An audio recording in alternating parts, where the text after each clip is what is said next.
आदाब, मैं Mohammad Amjad Ali prime time में आपका खैर मकदम है। नाज़रीन किराम, कुछ अरसे से हिंदुस्तान का सियासी मंज़र बहुत तेज़ी से तब्दील हो रहा है और जो इक्वेशन पहले हुआ करता था, अब वो इक्वेशन ना रहा है और ना आगे रहने की उम्मीद है। ख़ास तौर पर भारत जोड़ो यात्रा के शुरू होने के बाद से जैसे-जैसे यात्रा आगे बढ़ रही है, कंट्रोवर्सीज़ पॉइंट, काउंटर पॉइंट का सिलसिला जारी है। चुनांचे राहुल गांधी ने कुछ अरसा पहले सावरकर के ताल्लुक से कुछ बयान किया था, कुछ लेटर उनका पढ़ के सुनाया था। उसके काउंटर में बीजेपी के तर्जुमान सुधांशु त्रिवेदी ने शिवाजी पे तनकीद कर डाली। अब इसमें हो ये रहा है कि जिनका वोट इनको चाहिए वो भी नाराज़ हो जाएँगे। अब ये ऐसा सिचुएशन में बीजेपी आ चुकी है कि हलक की हड्डी बनते जा रहे हैं बीजेपी के स्पोक्स पर्सन एक के बाद दीगरे। तो ऐसे में हम ये डिस्कशन आज करेंगे कि सावरकर वर्सेस शिवाजी, क्या ये तकाबुल दुरुस्त था? क्या जो सिनेरियो सावरकर को पेश किया गया था, क्या वही सिनेरियो शिवाजी का भी था? इस बारे में हम बात करेंगे। हमारे साथ मौजूद हैं सीनियर सहाफ़ी व तज्ज़िया निगार जनाब सैयद इनामुर रहमान गयूर साहब। गयूर साहब, आपका बीबीएन चैनल पर खैर मकदम है। बेहद शुक्रिया आपका। आपके नाजरीन को मेरा आदाब। एक बहुत अहम मौजू पर आपने फिर सवाल उठाने शुरू किए हैं और गालिबन वो मौजू ऐसा है कि वो एक निश्चित में उस पर पूरी रोशनी पड़ भी नहीं पाएगी बिल्कुल। और यकीनन यकीनन उस मौजू के कई कई हिस्से करके उस पर उसको डील करना पड़ेगा, खुसूसन अगर हम जो है शिवाजी जैसी बेइंतहा अहम शख्सियत से मुताल्लिक गुफ्तगू कर रहे हैं। जी, जी। सावरकर वाली बात तो खैर सियासी माहौल के गरमाए जब हुए रहने की वजह से जो है सवाल उठाया है हुँ, और शायद कुछ सालों तक ये रहेगा, लेकिन कहीं ना कहीं जाके इसको बिल्कुल ही ख़त्म होना पड़ेगा, हुँ। क्योंकि सावरकर की जो कुछ भी कोशिशें रहीं ब्रिटिश से अपने ताल्लुकात को इस्तेवा करने की, उसके ताल्लुक से बदरजहा उत्तम शहादतें मौजूद हैं कि उन्होंने माफ़ीनामे लिखे और माफ़ीनामे बड़े जो है बड़ी बड़ी इल्तिजाओं के साथ लिखे और बड़ी बड़ी क्या कहते हैं वो जो कहते हैं ना अश्योरेंसेस जी। दिए, बड़े तयखुना देकर उन्होंने जो है वो माफीनामे लिखे और वो माफीनामे लिखने के साथ ये भी हुआ कि उनको फिर ना सिर्फ ये कि रिलीज किया गया और रिलीज करने के बाद भी वो जब तक रहे वो बाकायदा तौर पर अंग्रेज सरकार से तनख्वाह भी उठाते रहे, ऐसे भी शवाहिद हमको मिलते हैं। ये जी। बात दिल्ली के डॉक्टर शमसुल इस्लाम भी बड़ी तफसील से बोलते हैं और भी लोग हैं जिन्होंने कहा, लेकिन ये शमसुल इस्लाम साहब की खास स्टडी सावरकर पर पर इन लोगों पर बहुत ज़्यादा गहरी नज़र रखते हैं। इनके लेक्चर अगर सुने, इनके डिबेट सुने तो पता चलता है कि क्या क्या कुछ हुआ। लेकिन सावरकर अब सियासी तकाज़ों के तहत एक ज़ीरो को हीरो बना देते हैं, हीरो को ज़ीरो बना देते हैं। ये बिलखुसूस हमारे मुल्क में बहुत ज़्यादा हुआ है। ऐसी बहुत सी शख्सियात हैं जो वाक़तन हीरो थी लेकिन उनको ज़ीरो बना के छोड़ दिया गया और बाद लोग बिल्कुल ज़ीरो या पॉइंट समथिंग थे, उनको बहुत बड़ा हीरो बना दिया गया।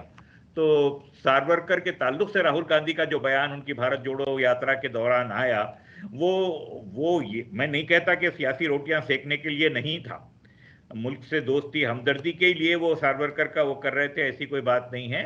अब बहुत मौके मिले कांग्रेस पार्टी को खुसूसन राहुल गांधी के जो है बुजुर्गों को कि वो हालात को सुधारें, वाकयात को सही रोशनी में पेश करें, वो उन्होंने जब नहीं किया। अब आके वो महाराष्ट्र के दौरे के दौरान उन्होंने सावरकर की जो है बात की और कुछ लोगों की दुखती रग पर जो है हाथ रख दिया और वो बात शुरू हो गई।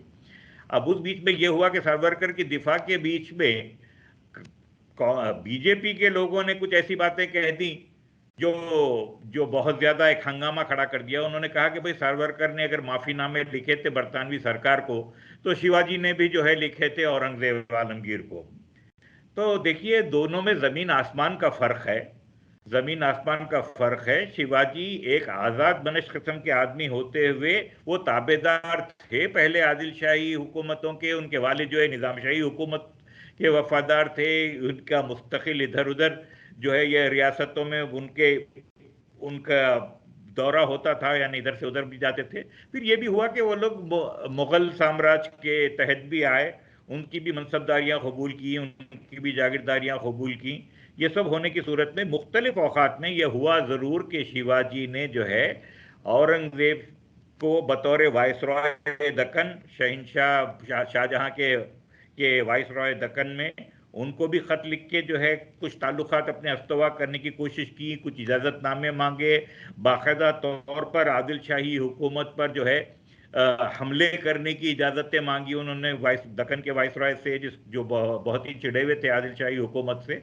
और ये सारी बातें, ये बहुत बड़े सारे शवाहिद के साथ अब तो बहुत ओपन है, पब्लिक डोमेन में ओपन है। लेकिन जो नए सिरे से तारीख लिखे जाने की कोशिश कर रहे हैं, उसके अंदर ये सारी बातों को, ये शवाहिद को मस्क करके या इनको पसेपूछ डालकर नए शवाहिद तैयार करके खड़े करके बात करने की कोशिश की जा रही है।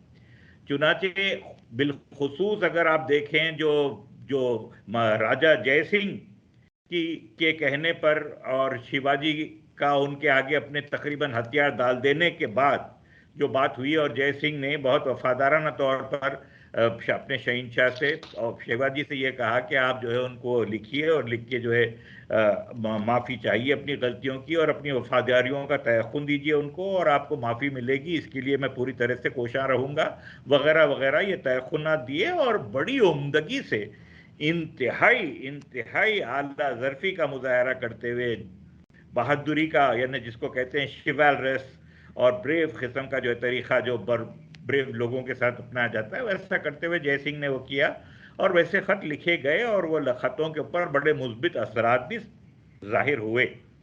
ऐसे खत शिवाजी ने जो है गोलकुंडा के हुक्मरान को भी लिखे थे, और उसके अंदर गो के इतना मौद्दिबाना अंदाज नहीं अपनाया था उन्होंने, जितना मौद्दिबाना अंदाज जो है आलमगीर को लिखते हुए अपनाया था। लेकिन फिर भी उसमें भी यही था कि बहरहाल आप साथ दें और इतना पैसा मुझे रोज़ाना दें, तो मैं जो है फिर नई जो इलाके फतेह करूँगा, उसके अंदर आपका हमारा आधा आधा जो है हिस्सा रहेगा, और ये रहेगा वो रहेगा, वो वैसी सारी बातें हुई हैं। तो शिवाजी का औरंगजेब को वैसे खत लिखना बजाते खुद उतना कुछ शर्मनाक नहीं है। सियासी चाराजोइयाँ जो होती हैं, उसके अंदर ऐसे हथकंडे भी इस्तेमाल किए जाते हैं, बाज़ वक़्त मुखलिसाना तौर पर, बाज़ वक़्त नी मुखलिसाना तौर पर होते होंगे। और यह हकीकत है कि बाज़ वक़्त उन ख़तों के लिखने के बावजूद, उन तयक़ुनात के दिए जाने के बावजूद शिवाजी ने जो है उन पर अमल आवरी नहीं की। बिलखुसूस जब 1558 में औरंगजेब को 1557 की लास्ट में औरंगजेब को अचानक दिल्ली की तरफ जाना पड़ा, जब देखे कि जो है वो शहजादों में जंग छिड़ रही है गद्दी की विरासत की, तो उस वक्त उनको जो है जाना पड़ा। तो उसके बाद औरंगजेब ने अपने आप को बहुत आज़ाद पाया, शिवाजी ने अपने आप को बहुत आज़ाद पाया, और बहुत कुछ उन्होंने उस दौर में किया जब औरंगजेब वहाँ पर दिल्ली में मसरूफ़ थे। तो ये खत लिखना और लिखकर फिर उसके ऊपर से उस अहदनामे से फिर जाना, ये बजाते खुद उतने बुरे काम नहीं हैं, क्योंकि सियासत में तारीख के शुरू से लेकर तारीख के आज तक जो है यही होता आ रहा है। हमारे शहर में जो है लोग अब अपनी पुरानी पार्टी को छोड़ के दूसरी तरफ जा रहे हैं, होता है ना। तो ये हुआ होगा। लेकिन सावरकर का तो ऐसा था कि उन्होंने ना सिर्फ अपनी जान बचाने के लिए, अपने आराम के लिए वो मांगा, बल्कि वो बाकायदा शर्अंगेजी करने के लिए उन्होंने वो 1 2 नहीं 5 या 6 जो है लिखे थे। तो सावरकर से कंपेयर करना इसको बिल्कुल नामुनासिब है। शिवाजी की हैसियत एक बिल्कुल अलग उसकी है। शिवाजी हर कई एतबार से देखें तो बेइंतहा काबिल तहसीन, काबिल तारीफ हस्ती है उनकी। बेझिझक लड़ने वाले बेहतरीन किस्म के स्ट्रेटेजिस्ट, और जो है हिम्मत वाले आदमी, और जो है जिसके पास एक विजन था। उस विजन के ताल्लुक से ये गलत ख्यालात बताए जाते हैं कि वो हिंदू स्वराज्य जो है बनाना चाह रहे थे, ऐसा वैसा। मैं आपको एक मोटी सी बात बताऊं कि शिवाजी के बाद सांबाजी, सांबाजी के बाद साहू जी के एक मिनिस्टर बालाजी विश्वनाथ के साथ उनके बेटे जो है बाजीराव फर्स्ट, ये लोग जब दिल्ली गए और काम से दिल्ली गए, बेदौरे पर दिल्ली भेजे गए सरकारी काम से, जब इन्होंने राजपूतों को करीब से देखा, तो इनको अंदाजा हुआ कि भाई ऐसे भी लोग हैं। तो मतलब ये कि राजपूतों के ताल्लुक से बताते खुद इनकी मालूमात इतनी ज्यादा वो नहीं थी, या इनकी स्कीम ऑफ थिंग्स में राजपूतों के साथ मिलकर या सिखों के साथ मिलकर या कोई और तरीके से काम को आगे बढ़ाना, या हिंदुस्तान को जो है मुस्लिम राज से आजाद कराना, ऐसी कोई जो है बातें नहीं थी। शिवाजी की आर्मी में 35% जो है काम करने वाले, कि उनके जो सिपाही जो थे 35% मुसलमान थे, और उनकी फौज में बहुत बड़े बड़े सालार जो है मुसलमान थे, बहुत बड़े बड़े सालार। और ये सिलसिला पेशवाओं के जमाने तक भी चलते रहा। चुनाचे चुनाचे 1760 की जो जंग, 61 की जो जंग हुई, पानीपत की आखिरी तीसरी जंग, उस जी जंग में पेशवाओं की तरफ से जो एक एक हिस्से की फौज की कमान कर रहे थे, वो इब्राहिम खां गर्दी थे। और इब्राहिम खां गर्दी महज 1 साल पहले निजाम दक्कन की फौजों को बहुत बुरी शिकस्त दिए हुए थे शकरखेड़ा की जंग में गालिबन। जी जी। तो ये महज जहनी तहफ़्फ़ुज़ात है लोगों के, या खामखा के क्या कहेंगे आप उनके मेंटल रिजर्वेशन के साथ साथ बायसेस कहेंगे आप जी। उसको, कि लोग अपने जहन में ऐसे जो है शकूक और इस तरह के जो है वो पाले हुए हैं, वरना हकीकत ऐसी नहीं है, बिल्कुल भी नहीं है। बहुत अच्छी बात आपने की है। मैंने भी ये सवाल पूछना सोच रखा था कि शिवाजी का जो मामला था वो फिरका परस्ती पर मबनी नहीं था, टेररिज्म पे मबनी नहीं था। चुनाचे आपने बताया कि शिवाजी की फौज में 35% से ज्यादा मुसलमान थे, जबकि जी, बीजेपी का यकीनन थे। टोटल ये बीजेपी का टोटल वोट शेयर आज 35% नहीं है, जितने जी, के उनकी आर्मी में 35%, मोर देन 35% जो है मुस्लिम्स थे। अब यहाँ पर यह भी मैं वाजह करवा देना चाहूंगा आपसे कि औरंगजेब रहमतुल्लाह अलैह की फौज में कितने जो है क्या कॉम्पोजिशन में फौजी थे। तकरीबन तकरीबन 39% उनकी फौज के बड़े बड़े सालार राजपूत और मराठे थे, और बड़ी बड़ी मनसबों पे थे। 1,000 सिपाह, 1,000 सवार से लेके 8,000 सिपाह, 8,000 सवार, शायद वहां तक तो गया, 10,000 हम्म। तक गया कि नहीं गया, फिगर नहीं, याद नहीं मुझे। लेकिन इतने बड़े बड़े जो है सालार मराठों की शक्ल में, राजपूतों की शक्ल में औरंगजेब की जो है फौज में थे। देखिए, औरंगजेब जमाने दराज से बिल्कुल कम उम्र से 16-17 साल की उम्र से दक्कन में रहे थे, और जी उस वक्त जो है उनको यहीं के लोगों से अपना जो है काम चलाना पड़ रहा था। वो बहुत सारे मराठों को अपनी फौज में, अपने कामकाज में जो है ले रहे थे, एडमिनिस्ट्रेशन में ले रहे थे। ये सिलसिला हमेशा जारी रहा। और ये मरहटे जो हैं बिलखुसूस शिवाजी शिवाजी के लोग, और जो बड़े बड़े मराठा सरदार हुए, वो सब लोग एक जमाने में बाकायदा तौर पर जो है उनकी जेर निगरानी आए। मलिक अंबर सिद्दीकी, जी। जो जो अहमदनगर से टूटकर मुगलों के खिलाफ एक बहुत बड़ा महाज खड़ा किए, और अपनी एक छोटी मोटी रियासत बना के मुगलों की नाक में दम करके रखे थे। ये औरंगाबाद से कुछ आगे एक मुकाम है जिसे खिड़की कहते हैं, वहां जी इनका दारुल खिलाफा। उसको उसको हासिल करने के बाद मुगलों ने जो है औरंगाबाद को अपना दारुल खिलाफा दक्कन के लिए बनाया था। तो जी उनकी फौज में बहुत सारे लोग थे। और ये मैं आपको बता दूं कि शिवाजी के वालिद शाहजी और शिवाजी के जो है चचा शर्फ जी, जी। ये शाहजी और शर्फ जी, ये दो नाम शाह शरीफ पीर के जो है नाम पे रखे थे इनके वालिद ने, अच्छा। उनके वालिद। हम्म। जी, बिल्कुल, इसमें कोई दो राय नहीं है। देखिए, बात यह है कि ऐसी बड़ी बड़ी किताबें, ये किताबें जो थोड़ा है आप गवर्नमेंट ऑफ एपी की छापी हुई हैं। स्क्रीन के सामने लाइए। और जोशी थोड़ा साहब ने, एंगल थोड़ा चेंज करिए, नाम पढ़े नहीं जा रहा। थोड़ा नीचे झुकाइए। हाँ, history of medieval Deccan. Right, थोड़ा और जी, ऊंचा ऊंचा कीजिए जरा। ये edited by P N Joshi and by Haroon Khan Sherwani है। जी लेकिन इसके ऊपर मराठास के ऊपर जो चैप्टर है, वो चैप्टर जो है डॉक्टर ए आर कुलकर्णी साहब का लिखा हुआ है, और ए आर कुलकर्णी अपने जमाने की अथॉरिटी माने जाते हैं। जी जी। तो ये देखिए, ए आर कुलकर्णी साहब का जो है दिया हुआ चैप्टर है, उसके अंदर बहुत सारी ये बातों की शहादत हमको मिल जाती है। ये एक ही चैप्टर है, लेकिन और जो तफसीली किताबें हैं, उन किताबों में दर्जनों के हिसाब से हवाले आपको मिलते हैं, जो जो ये साबित करते हैं कि खुद जादूनाथ सरकार ने जगह जगह पर, बावजूद इसके कि जादूनाथ सरकार की शोहरत इस बिना पर है कि उन्होंने हिस्ट्री ऑफ औरंगजेब लिखी, 5 जिल्दों में लिखी, उसमें कुछ चैप्टर जो है शिवाजी पर भी लिखे, वो सारी चीजें लिखी। उनका मकसद, जादूनाथ सरकार का मकसद, आज हम जैसे लोग ये समझते कि ब्रिटिशर्स को खुश करना था और जो है मुगलों की और बिलखुसूस औरंगजेब की जो है शक्ल को मस्त करके पेश करना था। उसमें वो बहुत कामयाब भी हुए, लेकिन वो बड़ी मुफस्सिल तारीख थी जो उन्होंने लिखी, और उस तारीख के फुटनोट्स में जगह जगह उन्होंने वो बातों की तस्दीक की है जो आमतौर पे औरंगजेब के ताल्लुक से कही नहीं जाती, लेकिन मुस्बित बातें हैं और दूसरे जो है लोगों ने की हैं। उसमें बहुत सारे लोग, आप औरंगजेब एक नई दृष्टि से, ये ओम प्रकाश प्रसाद साहब की किताब है शायद, अगर इसको पढ़ें तो औरंगजेब की तारीफ में उन्होंने जो है दरिया बहा दिए हैं, और वो कोई बिला वजह के वैसा जो है नहीं हुआ। औरंगजेब की शिवाजी 1680 में गुजर गए, शिवाजी के बेटे संभाजी जो 1689 से 1689 में गुजर गए।